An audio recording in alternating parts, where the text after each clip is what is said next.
Andrea, si preannuncia un'altra bella battaglia. Avete smaltito l'amarezza della partita di sabato?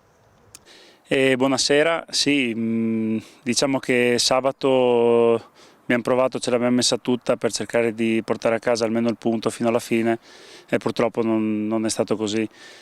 Passato questo capitolo, adesso ci siamo immersi durante la settimana nel prossimo derby che abbiamo sabato contro la Giussaghese, e già da lunedì che abbiamo fatto il primo allenamento ci siamo confrontati, abbiamo fatto giusto due parole e trovato la giusta motivazione per la settimana.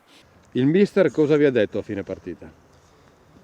A fine partita ci ha fatto i complimenti per la partita che abbiamo fatto, seppur i primi 10-15 minuti non li abbiamo interpretati bene, non ci siamo calati subito nella partita in modo adeguato, però poi dopo nell'arco della partita siamo usciti, abbiamo cercato di fare il massimo per recuperare lo svantaggio e provare a vincerla, e come succede nel calcio alla fine dal possibile vantaggio si va a perdere, quindi succede, rimaniamo concentrati.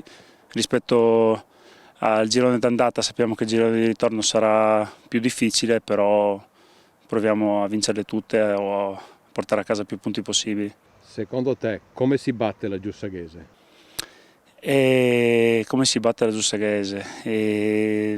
Secondo me con voglia, determinazione e cercando di fare un bel gioco. Poi sono una bella squadra, la partita d'andata secondo me non fa testo perché venivano da un momento no, quindi noi invece eravamo in un trend positivo e si sono scatenati dei fattori che hanno portato la partita verso una direzione.